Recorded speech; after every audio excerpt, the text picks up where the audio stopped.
देखছেন AGT live 24/7। आप देख रहे हैं AGT live 24/7। You are watching AGT Live 24/7. সম্মানীয় অতিথিরা একই সঙ্গে চলুন সবাই মিলে পবিত্র মন্ত্র উচ্চারণের মধ্য দিয়ে আমরা অনুষ্ঠানে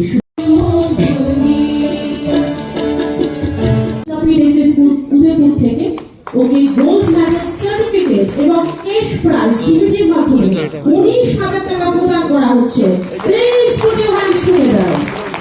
2024-25 উচ্চ মাধ্যমিকে Netaji Vidyapith English medium HS school Kailashahar থেকে গোল্ড মেডেল এন্ড সার্টিফিকেট 15,000 টাকার ক্যাশ ডিভিডির মাধ্যমে প্রদান করা হবে।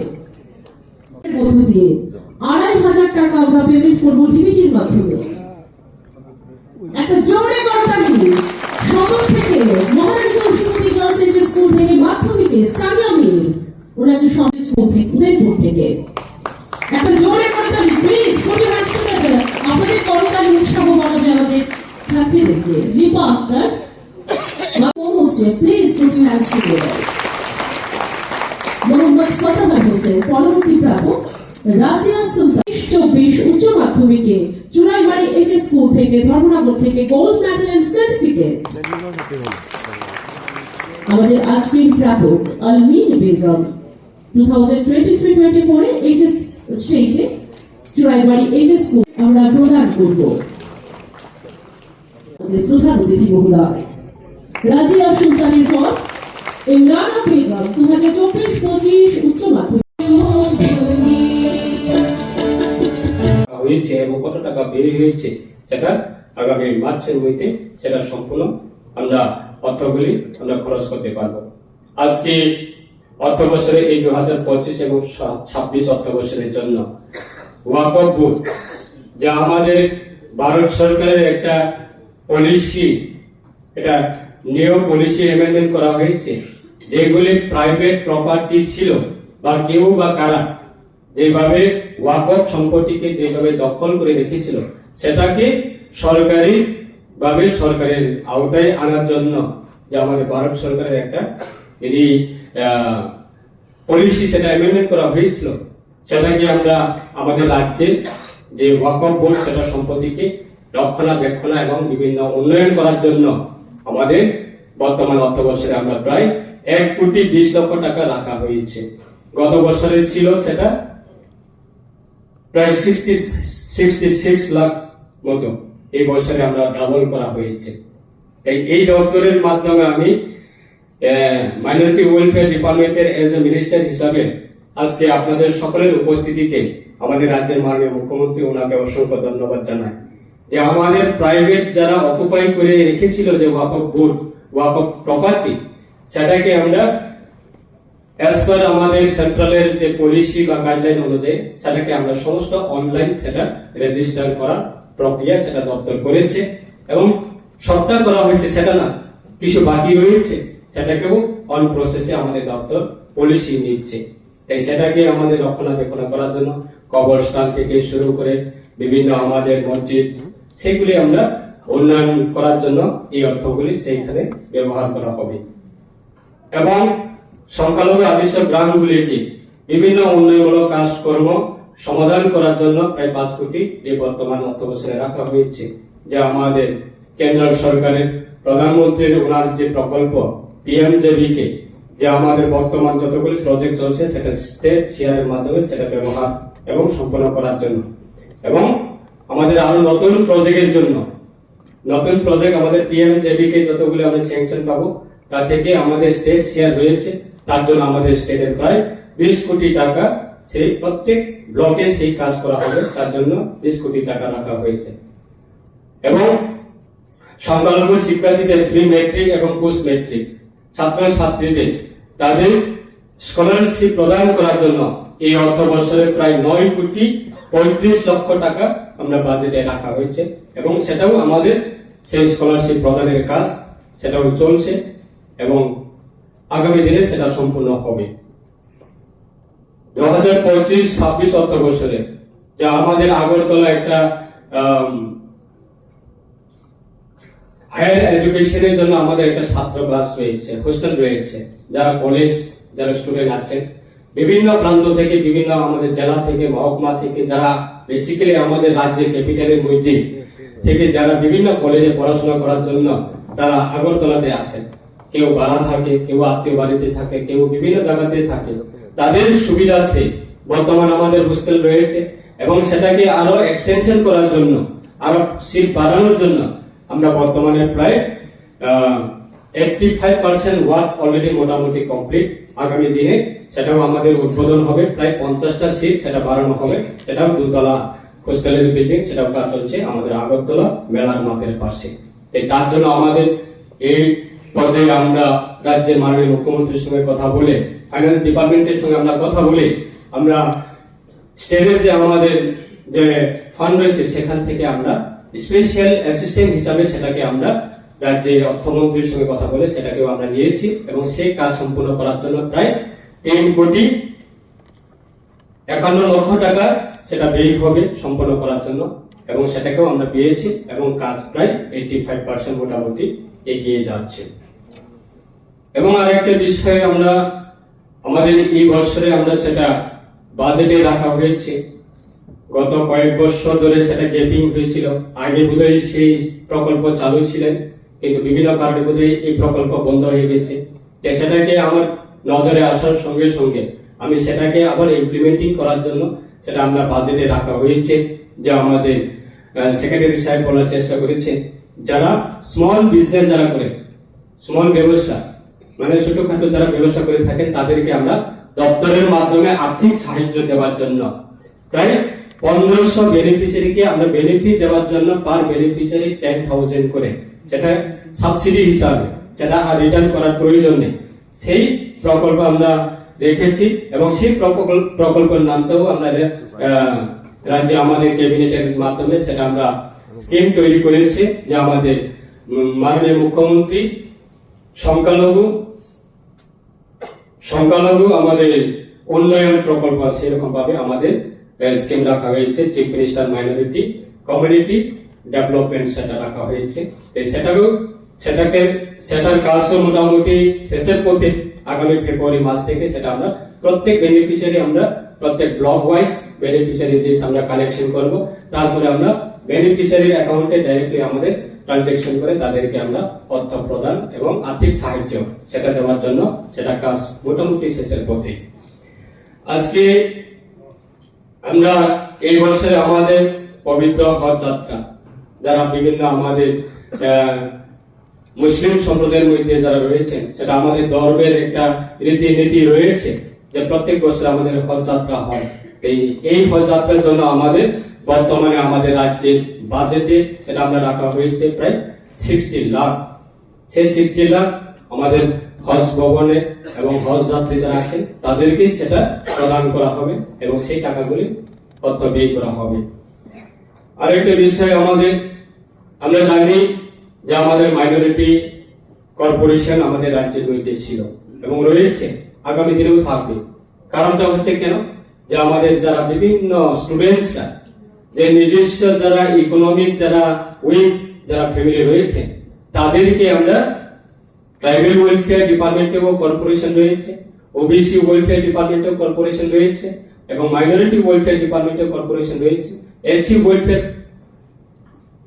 ডিপার্টমেন্টেও কর্পোরেশন রয়েছে। এই কর্পোরেশনের মাধ্যমে বিভিন্ন লোন দেওয়া হয়, যে লোনটা অর্থ আমরা পাই সেন্ট্রাল গভর্নমেন্ট থেকে। সেই সেন্ট্রাল গভর্নমেন্ট থেকে যে অর্থ পাই তা থেকে আমরা 3% ইন্টারেস্ট সহকারে আমরা সেন্ট্রাল গভর্নমেন্টকে আবার রিটার্ন করতে হয়। সেটা পলিসি ফ্রম দ্য বিগিনিং এবং আর্লিয়ার থেকে এই পলিসিটা আমাদের রাজ্যে ছিল এবং বর্তমানে রয়েছে। কিন্তু আমাদের দুর্ভাগ্য, আমাদের রাজ্যের মাইনরিটি কর্পোরেশনের অবস্থা, শুধু মাইনরিটি না আদার্সেও, যে কারণে সেটা আমরা আজকে সেই সমস্যাতে ভুগতে হয়েছে। 2018 বোধহয় আমাদের রাজ্যে বিধানসভা ইলেকশনের আগে সারা রাজ্যে প্রত্যেকটা কর্পোরেশনে যেভাবে লোন মেলা করে তারা দেওয়া হয়েছিল, সবাইকে দেখে দেখে যে এটা প্রপার ডকুমেন্ট ছাড়াই, প্রপার ওয়ে ছাড়াই, প্রপার এগ্রিমেন্ট ছাড়াই যেভাবে যাকে পছন্দ করে তাকেই দেওয়া হয়েছে, যে কাছের লোক তাকেই দেওয়া হয়েছে, সেরকম ভাবে উইথ ক্যাপিটাল পর্যন্ত তারা একেবারে শেষ করে দিয়ে গেছিল। তাই সেই টাকাগুলি আজকে আমরা বেনিফিশিয়ারির কাছ থেকে রিটার্ন না পাওয়ার কারণে আজকে আমরা গভর্নমেন্ট অফ ইন্ডিয়াকে আমরা টাকাগুলি আমরা ফেরত দিতে পারছি না। আজকে আমাদের রাজ্যে প্রায় 60 করোড় আমরা পেন্ডিং রয়েছে ভারত সরকারের কর্পোরেশন ডিপার্টমেন্টে, মাইনরিটি ওয়েলফেয়ার ডিপার্টমেন্টে। আমরা বারংবার আমরা ভারত সরকারের কাছে, কর্পোরেশন ডিপার্টমেন্টের কাছে গিয়ে আমরা প্রায় 4 থেকে 6 টাইমস আমি নিজেই যে কর্পোরেশন, ন্যাশনাল কর্পোরেশন চেয়ারম্যানের সঙ্গে এবং honourable minister, union minister minority welfare ডিপার্টমেন্টের সঙ্গে কথা বলার পরে, রিকোয়েস্ট করার পরে যে আগে যারা সেরকম ভাবে যারা মিস্টেক করে গেছে সেই মিস্টেকের পানিশমেন্টটা কি আমরা পেতে হবে, সেটা কি আমাদের ভাগ্য।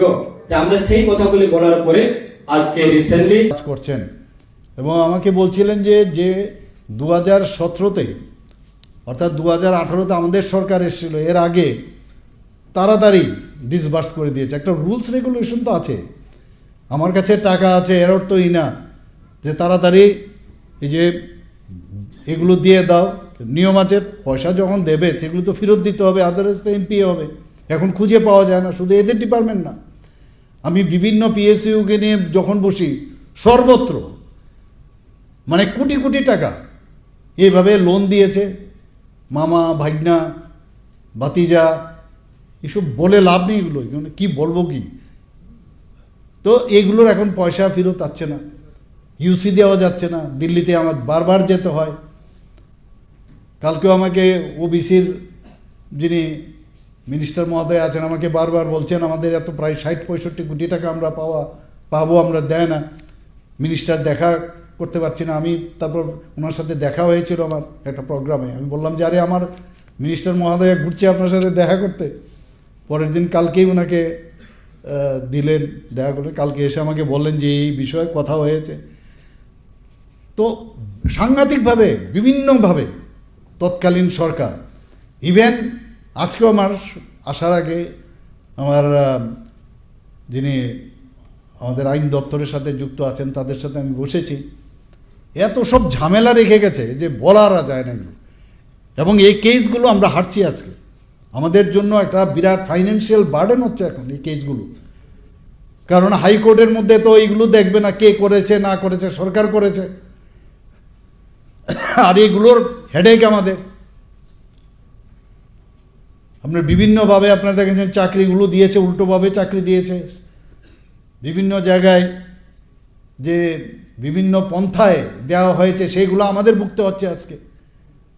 সেটা জুট মিলেই হোক, টিআরটিসি হোক, এভরিওয়্যার।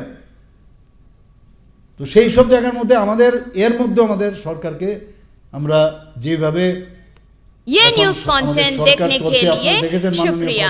अगर आपका कोई सुझाव है तो हमें कमेंट कीजिए, सब्सक्राइब कीजिए एजीटी लाइव 24/7। যে ফ্রন্ট রানার স্টেট হয়ে গেছে। Thanks for watching AGT Live আজকে 24/7.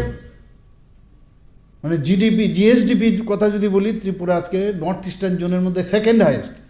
এত বার্ডেন থাকা সত্ত্বেও আমার মনে আছে যখন প্রথম আমাদের 2018-তে আমাদের মন্ত্রিসভা গঠন হয়, তখন ফিন্যান্স মিনিস্টার ছিলেন যিনি এখন গভর্নর হয়েছেন তেলেঙ্গানার, শ্রী জিষ্ণুদেব বর্মা মহোদয়।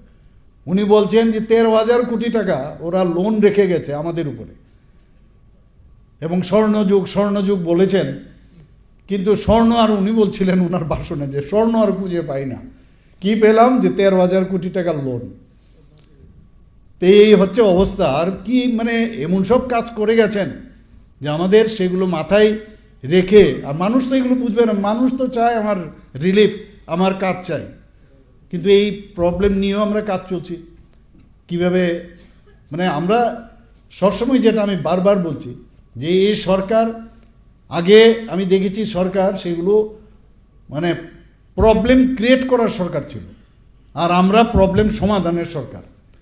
আগের সরকার আমরা দেখেছি টেররিস্ট তৈরি করেছে, আর আমরা এসে টেররিস্টকে মূল স্রোতে নিয়ে এসেছি।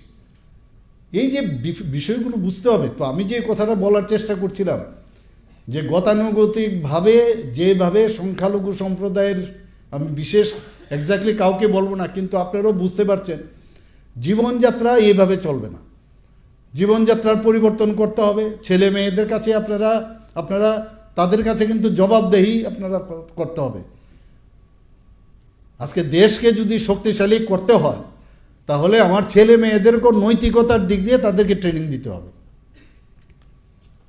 অনৈতিকভাবে চলার দিন চলে গেছে এখন, এবং যতক্ষণ ধরে নৈতিকতায় না আসবেন আপনি কিন্তু নিজেও এক টেনশনে থাকবেন। সবসময় মনে হবে যে এইভাবে আমি কেন আমার, এবং বিভিন্ন রোগে কিন্তু আক্রান্ত হবেন এইসব কারণে। দ্য লাইফ খুব অল্প সময়ের জন্য, এটাকে এনজয় করার জীবন, এনজয় করতে হবে লাইফটাকে। ঠিক আছে, চ্যালেঞ্জ থাকবে, challenge you have to accept, কিন্তু চ্যালেঞ্জের অর্থ না যে ডিসঅর্ডারের চ্যালেঞ্জ করা। চ্যালেঞ্জিং। আমাদের সরকার এখন বিভিন্ন সময়ে বিভিন্ন জিনিস আসে আমাদের, আপনারা জানেন যে যেমন অনেক সময় কি হয়, যেমন যে বন্যা এসেছিল, এটা চ্যালেঞ্জ। এই চ্যালেঞ্জকে আমার চ্যালেঞ্জটা এমব্রেস করতে হবে। আমরা সেই চ্যালেঞ্জকে অ্যাকসেপ্ট করেছি, আমরা পার পেয়েছি, কাজ করছি সেটাকে। আমরা 22nd প্ল্যানারি সেশনে আমাদের উপর যখন দায়িত্ব দেওয়া হয়েছিল গত বছর, আমরা সুন্দরভাবে সেটা করেছি। আমাদের G20 সময় আমাদের S20 সায়েন্স 20 আমাদের দেওয়া হয়েছে, আমাদের ছোট রাজ্য, এবং এই ধরনের যখন প্রোগ্রাম হয় প্রচুর টাকা পয়সার বিষয়, আমরা চ্যালেঞ্জটা অ্যাকসেপ্ট করেছি। এরকম বিভিন্নভাবে, এর মধ্যে সামনে ফেব্রুয়ারিতেও অনেক কিছু প্রোগ্রাম আছে এখানে, আমরা বলেছি ওকে উইল ডু ইট। তো এই ধরনের চ্যালেঞ্জ, হেলদি চ্যালেঞ্জ আপনি নেবেন, আনহেলদি যাতে না হয়। কেউ যেন আপনার দেখতে গিয়ে, আপনার শুনতে গিয়ে প্রথমেই যে একটা মানুষের মানসিকতা চলে আসে, আরে এরা তো এইরকম, এই জিনিস না। আপনি নিজেদের প্রতিষ্ঠিত করতে হবে যে আমি সমাজের মধ্যে, আমরা এই সমাজের পরিবর্তনের আমরাও কাণ্ডারি। যখন এই কনফিডেন্সটা আসবে, সরকার আপনাদের সাথে আছে। আজকে বাংলাদেশের অবস্থাটা আপনারা দেখুন, কি অবস্থা সেখানে, কি অবস্থাটা চলছে এখানে। আমরা তো পাশাপাশি থাকা সত্ত্বেও আজকে ইস্টের খানিকটা জায়গা বাদ দিয়ে নর্থ, সাউথ, ওয়েস্ট, এই 3টে জায়গায় আমরা বাংলাদেশের বর্ডার, তারপরেও আমরা নিজেদেরকে এখানে আজকে জাতি, জনজাতি, মণিপুরি, মাইনরিটি সম্প্রদায়, আমরা সুন্দরভাবে যে একাত্ম, যেটাকে বলি ইউনিটি ইন ডাইভার্সিটি, আমরা এখানে কিন্তু রয়েছি। মাঝে মাঝে এদিক সেদিক খবর আসে উল্টাপাল্টা, যখন খবর আসে ইমিডিয়েটলি আপনারা দেখেছেন সেখানে কিন্তু অ্যাড্রেস করি আমি। আর বুঝে অনেকে রাজনীতির যারা ব্যক্তি আছে ওরা খুঁজতে থাকে কোথাও, আর ঘুম থেকে উঠেই চিন্তা করে যে কোথাও কোনো ফাঁক আছে কিনা, ঢোকা যায় কিনা। দেখতে হবে সেই সরকার কি বলছে। সরকার তো এই জিনিস চাইছে না, সরকার সাথে সাথে কিন্তু অ্যাকশন নেয়, এবং বহু জায়গার মধ্যে বিভিন্নভাবে চেষ্টা করে এটা কিছু করার। এই বিশ্বাস আপনাদেরও যেমন থাকতে হবে আমাদের উপরে, আমরাও কিন্তু সেই বিশ্বাস আপনাদের উপরে থাকতে হবে। তাহলে এই যে সিম্বায়োসিস পদ্ধতিতে আমরা একজন আরেকজনের হাত ধরে সামনের দিকে যদি আমরা চলি, তবেই যেটা আমরা বারবার এখন বলছি যে নিউ ত্রিপুরা, নতুন ত্রিপুরা আমরা গড়তে চাই। আমরা ছিলাম আগে, আমাদের আগে ছিল এরকম, আমাদের সংস্কৃতি কিন্তু এরকমই ছিল। কিন্তু কিছু লোক আছে ঘোলা জলে মাছ ধরার চেষ্টা করে, এই সংস্কৃতিকে আমাদের পুনঃপ্রতিষ্ঠিত করতে হবে। আমরা সবাই মিলে যদি এই কাজগুলো করি তবেই আগামী দিন আমরা, যে আজকে যেখানে এলাম আমরা, তার মেইন কারণই হচ্ছে এটা যে আমাদের কথাগুলো আপনারা যে মন কি বাত অনুষ্ঠান মাননীয় প্রধানমন্ত্রী যে করেন, এর জন্যই করেন। আর উনি কিন্তু নিজের মনের কথা বলছেন না, এক জায়গার কথা আরেকজনের কাছে পাস করছেন। সারা ভারতবর্ষকে একই মালার মধ্যে, একই সুতার মধ্যে উনি সেই মালা সব মানুষকে পরিয়ে দেন। তো আমাদের মধ্যে এই ব্যবস্থা থাকতে হবে, আমরা সবাই মিলে আমরা কথা বলি, কোনো জায়গায় আটকালে আর বায়াস হয়ে না যাওয়া যে আমারই খালি করতে হবে, আমাদের করতে হবে, এরকম না। সব মানুষের ডেভেলপ করতে হবে। আমাদের দিলেন না, আমরা করলাম না, আমরা পেলাম না, সেটা যাতে না হয়। এখানে আজকে মৌলানা আবুল কালাম আজাদ স্মৃতি মেধা পুরস্কারের যে বিষয়, মাধ্যমিকের প্রায় 60% যদি পায় তাদের দেওয়া হচ্ছে। মৌলানা আবুল কালাম আজাদ স্মৃতি মেধা পুরস্কার উচ্চ মাধ্যমিক তাদেরকেও দেওয়া হচ্ছে। বেগম রুকেয়া স্বর্ণপদক পুরস্কার মাধ্যমিক ও উচ্চ মাধ্যমিক। পেশাগত শিক্ষার জন্য এককালীন আর্থিক সাহায্য সেটাও দেওয়া হয়েছে এখানে। নিউক্লিয়াস বাজেট প্রকল্প, তাছাড়া প্রাক মাধ্যমিক বৃত্তি, মাধ্যমিকোত্তর বৃত্তি, মেধাবৃত্তি প্রকল্প।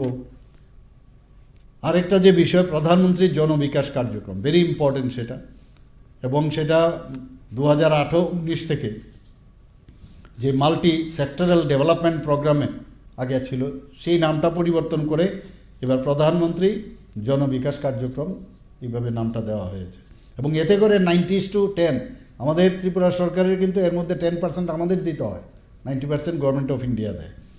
অন্যান্য জায়গায় মেইনল্যান্ডে কিন্তু অনেক বেশি 50-50 বা 60-40। আমাদের নর্থ ইস্টার্ন জোনে আমরা সব দিকেই অনেক জায়গার মধ্যে আমাদের দেওয়াতে, আমাদের কারণ আমাদের ছোটো রাজ্য, তো সেই জায়গায় এই প্রকল্পের মধ্যে অনেক কাজ আছে। আমি পুরো বিশেষ বলবো না, বিশেষ করে যারা এখানে যে শিক্ষা, স্বাস্থ্য এবং তাদেরকে স্কিল ডেভেলপমেন্টের বিষয় এই প্রকল্পের মধ্যে আছে। মাইনরিটি ওয়েলফেয়ার এবং কোঅপারেশন এবং অন্যান্য দপ্তরের শ্রী শুক্লাচরণ নোয়াতিয়া মহোদয়, উনি বিশদভাবে এখানে আলোচনা রেখেছেন কি ওই ডিপার্টমেন্ট থেকে যারা মাইনরিটিটা আছেন ত্রিপুরাতে তাদের জন্য কি করা হচ্ছে, এবং গভর্নমেন্ট অফ ইন্ডিয়ার যে মাইনরিটি দপ্তর আছে সেখান থেকেও কোঅপারেশনের মাধ্যমে কি সাহায্য পাচ্ছেন সেই বিষয়েও বিস্তারিত আলোচনা এখানে করেছেন।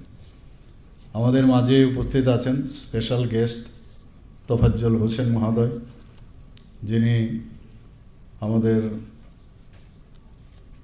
যে পবিত্র বিধানসভার বিধায়ক, এখানে উপস্থিত আছেন honourable chairman Tripura board of Waqf Mubashshar Ali, Mohammad Jasimuddin honourable chairman Tripura minorities cooperative development cooperation limited. তাছাড়া এখানে উপস্থিত আছেন শাহ আলম, যিনি honourable chairman Tripura state Haj committee, এবং মঞ্চে প্রাক্তন ত্রিপুরা সরকারের মন্ত্রী শ্রী বিল্লাল মিয়া মহোদয়। তাছাড়া আজকের যিনি এখানে সভাপতিত্বে দায়িত্বে আছেন তথা যিনি এখানে আজকে স্বাগত ভাষণ রেখেছেন সেক্রেটারি মাইনরিটি ওয়েলফেয়ার ডিপার্টমেন্টের শ্রী তাপস রায় মহোদয়। এখানে উপস্থিত আছেন ডাইরেক্টর মাইনরিটি ওয়েলফেয়ার ডিপার্টমেন্টের শ্রী নির্মল অধিকারী। তাছাড়া এখানে যারা মাইনরিটি সম্প্রদায়ের বিশিষ্ট ব্যক্তিবর্গদের আমি দেখতে পাচ্ছি আমাদের সামনে উপস্থিত, এবং যারা অভিভাবকগণ এখানে উপস্থিত, এবং বিভিন্ন স্কুল কলেজ থেকে যারা স্টুডেন্টরা এখানে এসছেন, আমার প্রিয় ছাত্রছাত্রীবৃন্দ, এবং মাইনরিটি কল্যাণ দপ্তরের বা অন্যান্য দপ্তরের যারা অফিসার্স থেকে শুরু করে অন্যান্য কর্মচারীবৃন্দ এবং প্রিয় সাংবাদিকরা, সবাইকে আমি আন্তরিকভাবে এখানে উপস্থিত থাকার জন্য অভিনন্দন জানাচ্ছি।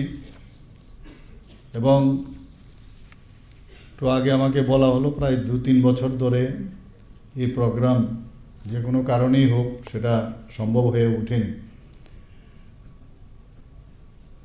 এই প্রোগ্রাম তো দরকার, খুব নিড অফ দ্য আওয়ার আমার মনে হয় যে এবার যখন বেটার লেট দেন নেভার, একবারে না হওয়াটা ঠিক না। কারণ এতে করে কিন্তু যে মাইনরিটি যারা আছেন এখানে, মাইনরিটি বলতে আমরা কিন্তু অনেক সময় খালি একটা বিশেষ সম্প্রদায়কেই ভাবি, কিন্তু আমার পূর্ববর্তী বক্তারা এখানে বলেছেন যে এখানে মাইনরিটিরা হচ্ছেন মুসলিম, খ্রিস্টান, বৌদ্ধ, শিখ এবং জৈন। যে ওনাদের সাথেও কিন্তু একটা যোগাযোগের একটা সুযোগ হয়। পুরস্কৃত করা হয়েছে, ঠিক আছে, পুরস্কৃত করা হবে, তাদেরকে অনুপ্রেরণার জন্য, তাদেরকে উদ্বুদ্ধ করার জন্য এগুলো করতেই হয়। কিন্তু অনেক জিনিস যেগুলো এইভাবে উপস্থিতির মাধ্যমে আমরা যখন আলোচনা করি তাহলে কিন্তু অনেক জিনিস যেগুলো আমরা অনেক সময় জানিও না, সেই অজানাগুলো কিন্তু জানা হয়ে যায়। তো আজকে আমার পূর্ববর্তী বক্তারা মানে মোটামুটি সব কথা এখানে বলেছেন যে মাননীয় প্রধানমন্ত্রীজি যখন কথাগুলোর যে খুব গুরুত্ব, সেটা কিন্তু আজকের দিনে আমরা ভারত যেভাবে আবার শ্রেষ্ঠ সভায় আসন নিচ্ছে, সেটা শুধু কথায় কথা নয়, সেটা একমাত্র সম্ভব হয়েছে যে সবকা সাথ সবকা বিকাশ, বিশ্বাস আর তার প্রয়াস। এটা অনেকে বুঝতে চায় না, অনেকে বোঝানোর জন্য যখন প্রচেষ্টা হয়, চেষ্টা করা হয়, কোথাও না কোথার থেকে দেখা যায় এর মধ্যে একটা বাধা দানেরও চেষ্টা থাকে। আমাদের স্ট্যান্ড ক্লিয়ার। আমাদের স্ট্যান্ড ক্লিয়ার কীরকম, যে ভারতবর্ষে যারা আছে, ভারতবর্ষে যেই ব্যক্তি ভারতীয়, তাদের ওয়েলফেয়ার আমাদের চিন্তা করতে হবে। যারা ভারতীয় না তাদের জন্য আমাদের চিন্তার বিষয় না। এবং এটা নিয়ে কিন্তু অনেক সময় দেখা যায় অনেকের মধ্যে একটা বিভ্রান্তের সৃষ্টি হয়। আমার মনে আছে এখানে বক্সনগরের যিনি মাননীয় বিধায়ক মহোদয় রয়েছেন, যখন বক্সনগরের ইলেকশনের সময় আমি সেখানে প্রায় 13 থেকে 14 বার আমি গেছি। আমি বিভিন্ন জায়গায় আমি ঢুকেছি, কথা বলেছি। এবং ত্রিপুরার ইতিহাসে এই বক্সনগরে আপনারা সবাই জানেন বেশিরভাগই একটা বিশেষ শ্রেণী যারা আছেন সংখ্যালঘু, যতগুলো আমি সংখ্যালঘু বললাম তার মধ্যে একটা বিশেষ সংখ্যালঘু সবচেয়ে বেশি ওখানে। কিন্তু এই যে 1 to 1 কথা বলা, এই কথা বলার পরে এই যে ইতিহাস আমি বললাম, যে আমরা একটা বিরাট কিন্তু জয় সেখানে আমরা পেয়েছি। এবং এইভাবেই কিন্তু মানুষের ইলেকশন তো থাকবে, ইলেকশনের মাধ্যমে কিন্তু একটা বিশেষ যে একটা কথা চলে আসে যে মানুষের আস্থা আছে কিনা, এটা কিন্তু অনেকটা পরীক্ষা দেওয়ার মতো। রেজাল্ট মানে সারা বছর কি কি করলেন, আমরা কি করলাম, তার রেজাল্ট সেই পরীক্ষার মাধ্যমে সেটা চলে আসে। অর্থাৎ সে বিশ্বাস আছে মাননীয় প্রধানমন্ত্রীজির উপর, সে বিশ্বাস আছেন। আপনারা দেখেছেন 3 তালাক কত বড় ইস্যু ছিল, মহিলারা এখানে আছেন। যে অ্যাবলিশন অফ ট্রিপল তালাক, কত নেতা এলো, কত প্রধানমন্ত্রী এলো, কেউ ভয়েও হাত দেয়নি। যে বিষয় আমাদের পার্শ্ববর্তী যে মুসলিম কান্ট্রি আছে, বাংলাদেশে নেই, পাকিস্তানে নেই, এরকম অনেক মুসলিম কান্ট্রিতে নেই, অথচ ভারতবর্ষে আছে। এটার মধ্যে হাত দিলে বিপদ। এবং যেভাবে আমাদের মহিলারা যেভাবে নির্যাতিত হয়েছে এতদিন ধরে, সেখানে হাত দেওয়া যে পুরুষতান্ত্রিক যে একটা বিষয়, সেটাকে মাননীয় প্রধানমন্ত্রীজি সাহস করে এবং বলেছে ভারতবর্ষে কিন্তু রায়ট হয়ে যাবে, এখানে মানে ভারতবর্ষে টিকবে কি না, কিন্তু কোথায় কিছুই হলো না, সেটা তো করলো। এবং আজকে আমরা 50% মহিলা যদি আমরা পপুলেশনের দেখি, সেটা যে ধর্মেরই হোক, যাই হোক, অ্যাজ এ হোল 50%, তারা কিন্তু আজকে তাদের রাইটসটা খুঁজে পেয়েছে। ইভেন যদি কোনো কারণে ডিভোর্স বি হয়, তারপরে কিন্তু তার যে ভরণ পোষণের দায়িত্বই এই যে এর মধ্যে কিন্তু চলে এসছে। 370 ধারা 35A অ্যাবলিশন হলো জম্মু অ্যান্ড কাশ্মীর, আপনারা সবাই জানেন। এই নিয়েও কিন্তু কত রকমের কথা, যে ভারতবর্ষ টিকবে না। ওখানকার যারা মহিলারা আছেন, তারা যদি বাইরে বিয়ে করেন, তাহলে তার যে পৈতৃক সম্পত্তির থেকে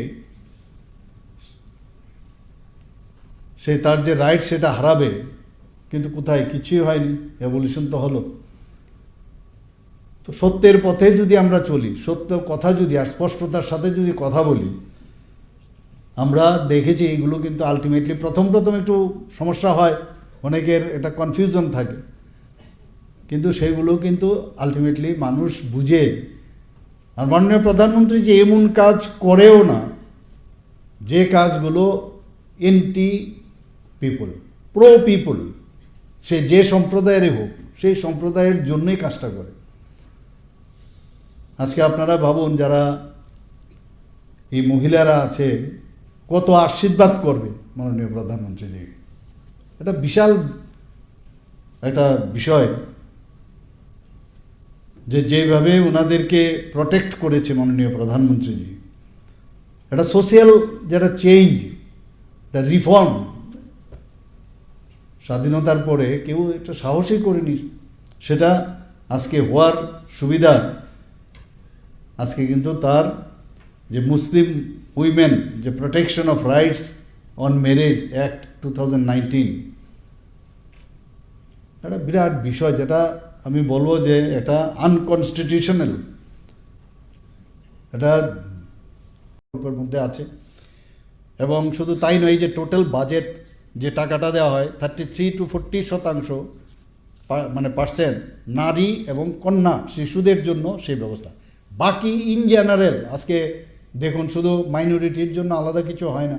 আমাদের মুখ্যমন্ত্রীর জন আরোগ্য যোজনাই হোক, প্রধানমন্ত্রীর জন আরোগ্য যোজনাই হোক, উজ্জ্বলা যোজনাই হোক, সব যোজনা কিন্তু সবার জন্য, এটার তো আলাদা কিছু না। আপনার ইলেকট্রিসিটির নলসের জলই হোক, সব বিষয় কিন্তু সবার জন্য। তাছাড়াও বাকি এই স্পেসিফিক গোষ্ঠীর জন্য আলাদা আলাদাও কিছু স্পেশাল দেওয়া হচ্ছে।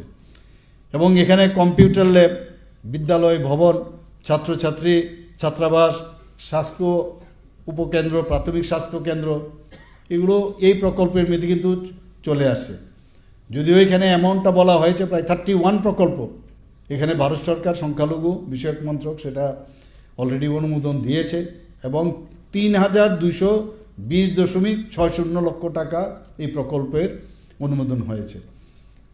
এবং এই 2025-26 প্রথম পর্যায়ে ত্রিপুরা সরকারের সংখ্যালঘু কল্যাণ দপ্তর 4টি প্রস্তাব ভারত সরকারের কাছে পাঠিয়েছে সেখানে। এবং এই প্রকল্পগুলোর মধ্যে 106 কোটি টাকা ব্যয় বরাদ্দের খরচ সেখানে দেখানো হয়েছে। ত্রিপুরা বোর্ড অফ যে ওয়াকফ বোর্ড যেটা আছে, সেখানে যেসব বিষয়গুলো এখানে আমি যেটা বললাম, ডিফারেন্ট যে শাখাগুলো আছে, মানে ত্রিপুরা সরকারের কল্যাণ দপ্তরের, সেখানে যেমন ঈদগাহ আছে, কবরস্থান আছে, মসজিদ, ওয়াকফ সম্পত্তির রক্ষণাবেক্ষণ, পরিচর্যা, উন্নয়ন ও আয়ের উৎস সৃষ্টি করা, অনেক জায়গার মধ্যে আছে। এখন কিন্তু সেখানেও কিন্তু দোকানদারি ইত্যাদি দেওয়ারও ব্যবস্থা হয়েছে। তো সেখানে সোশিও ইকোনমিক্যাল স্ট্যাটাসও বাড়ছে এখানে। তাছাড়া ওয়াকফ বোর্ডের যাতে আরও তাদের ডেভেলপমেন্ট হয় এবং তাদের সম্পত্তি যাতে রক্ষা হয়, এবং সেই জন্যও কিন্তু এখানে আমাদের এই বোর্ড সেই কাজটা করছে। আমি মাঝে মাঝে ওয়াকফ বোর্ডের যিনি আছেন ওনার সাথে আমি কথা বলি মাঝে মাঝে। এবং ওয়াকফ বোর্ডের এখানে যেমন জলাধার তৈরি করা, ওয়াকফের যে বিভিন্ন জায়গায় সংস্কার করা, মাদ্রাসার পরিকাঠামো ইত্যাদি করে। আরেকটা যেটা Waqf asset management system of India, সেই যে একটা গ্যাজেট নোটিফিকেশন বেরিয়েছে, তার মধ্যে ত্রিপুরা রাজ্যে প্রায় 1,899টি ওয়াকফ সম্পত্তি রয়েছে। আমি জানি না, এটা নিয়ে কিন্তু অনেক কোশ্চেনও আছে, অনেক সময় বিধানসভায় প্রশ্নগুলো আসে এবং সেইগুলোকে প্রপারলি আবার পুনরুদ্ধার করার খুব প্রয়োজন। এবং এই যে আইনটা হয়েছে এখন, সেই আইনের মাথায় রেখে নতুনভাবে এটাকে কীভাবে মাননীয় মন্ত্রী মহোদয়কে বলবো যে এই বিষয়গুলো নিয়ে একটু চিন্তা করা এবং প্রপারলি যাতে সেগুলোকে মেনটেন করা হয়।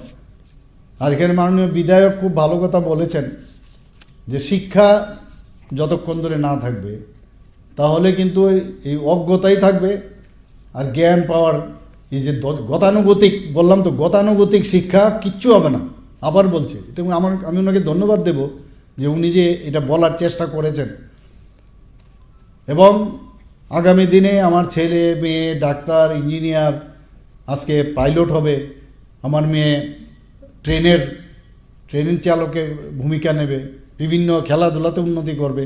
তো কেন আমি একটা পার্টিকুলার যে গতানুগতিক যে শিক্ষার প্রসেস সে তার মধ্যে কেন থাকবো? এতে লাভের লাভ কিচ্ছু হয় না, এগুলো কিচ্ছু হয় না। ঠিক আছে, যার যার ধর্ম যার যার কাছে, সে ধর্মের মধ্যে আমরা কোনো অবস্থায় বলবো না যে তোমার ধর্ম, সবসময় সব ধর্মের প্রতি আমাদের সেই সম্মান রয়েছে।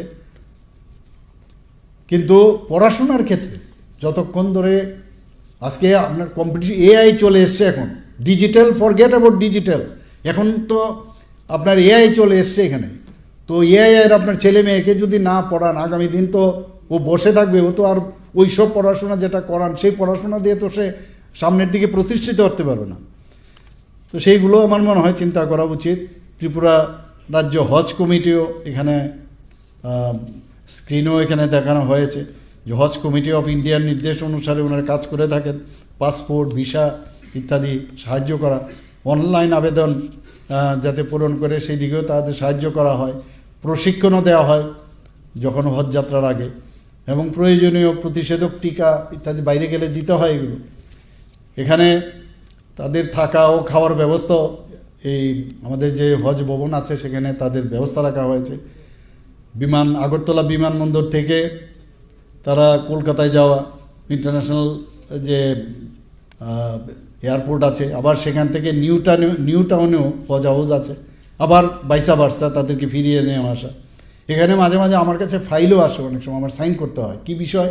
যে হজ ইন্সপেক্টর একজন করে যায় যাদের, তো আমি সাথে সাথে সাইন করি, কোনো জায়গার মধ্যে কিন্তু পরন্তু জিজ্ঞেসও করি না।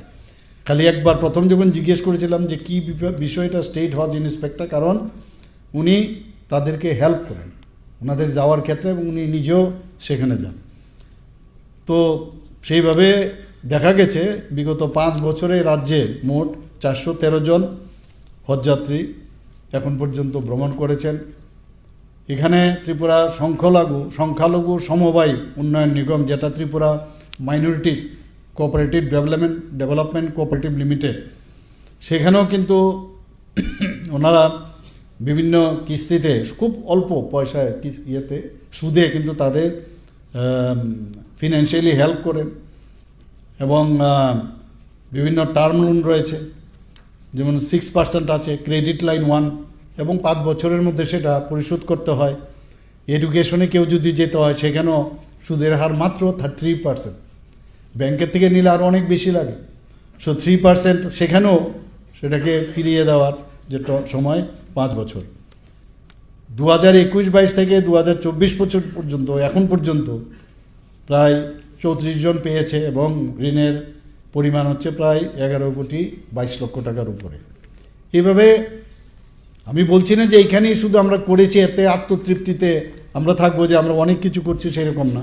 আরও যেসব উন্নয়নের দরকার, আর এডুকেশনের বিষয়টা একটু দেখবেন আপনারা সবাই মিলে, যে আমার ছেলে মেয়ে যাতে এডুকেশনে তারা যুক্ত হতে পারে। মেইন যে আমাদের যে ন্যাশনাল এডুকেশন পলিসি 2020-তে এত সুন্দর ব্যবস্থা, এত বছর ধরে যে কেউ সাহস করেনি, মাননীয় প্রধানমন্ত্রী যে করেছেন, সেই এডুকেশন পলিসিকে সামনে রেখে ছেলে মেয়েদের ভবিষ্যতের দিকে তাদের উন্নয়নের ক্ষেত্রে সংখ্যালঘু উন্নয়ন ত্রিপুরা সরকার সেই দিকে কাজ করবে।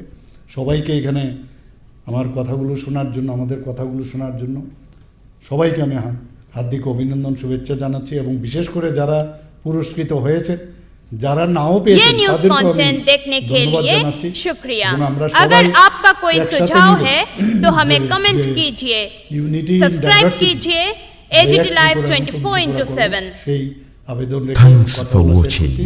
AGT নমস্কার। Live 24/7 জয় হিন্দ, ভারত মাতা